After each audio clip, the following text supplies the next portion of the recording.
এই তো আমার বাজার চলে আসছে। ঈদের পরে মাসের বাজার যে আমি একবার করি, সেই বাজারটা আজ করে আনলাম। দেখতে থাকি।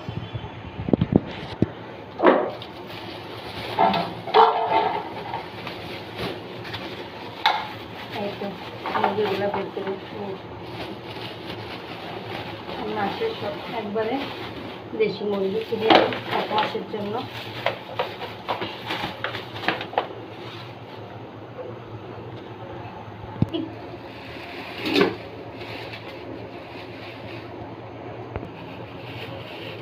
একটা ছোট চিংড়ি, অনেক সুন্দর।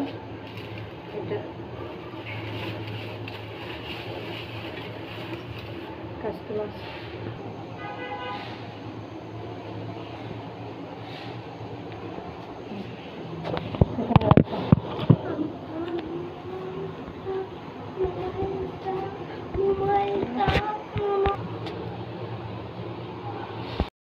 এই তো আমার প্যাকেট করা হয়ে গেছে মাংসগুলো।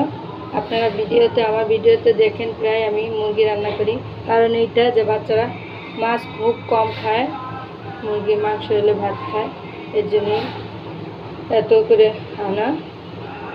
ভালো থাকবেন সবাই। চলছে এই যে গরুর মাংস রান্না করছি। এখানে কিছু শুকনো বাজার আছে,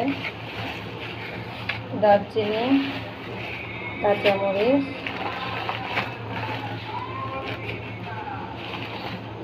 রসুন, আটা, হলুদ গুঁড়া, লাল চাউল। যেহেতু আমি প্রতিদিনই ভিডিও বানাই, সেই জন্য আপনাদের দেখার সুবিধার্থে আমি ডেইলি ব্লগ হিসাবে আমি মনে করেন প্রতিদিন যেটা করি, যে কাজগুলি করি, তাই আপনাদের সাথে বন্ধু হিসেবে শেয়ার করলাম।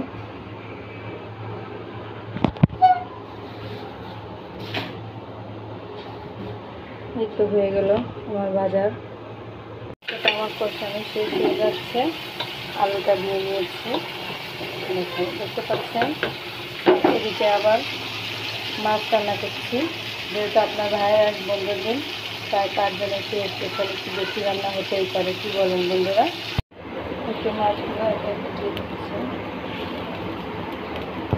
এখন যেহেতু টমেটোর সিজন না, তাই আমি ফ্রিজে সিজনের সময় টমেটো রেখে দিয়েছিলাম, সেটা কাটা দিয়ে সুন্দর কেটে নিয়েছি। আর মাছে যেখানে এসে টমেটো দিলে স্বাদ দ্বিগুণ বেড়ে যায়।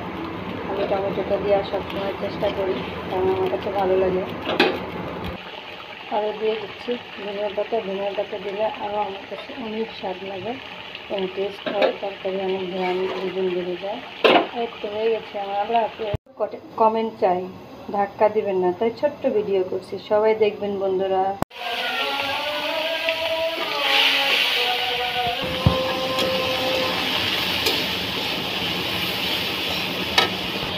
ফুচকাটা ভাজার সময় সবসময় একটু চুলাটা বাড়িয়ে দিয়ে আগুনটা তাড়াতাড়ি করবেন, টান জালে দেখবেন ফুচকা ভাজি পিঠা হবে না।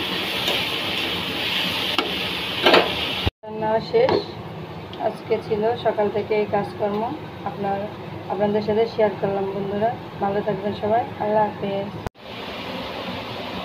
বাচ্চাদের জন্য আবারও আম নিয়ে আসছে। বাচ্চারা এই আমের আম অনেক পছন্দ করে।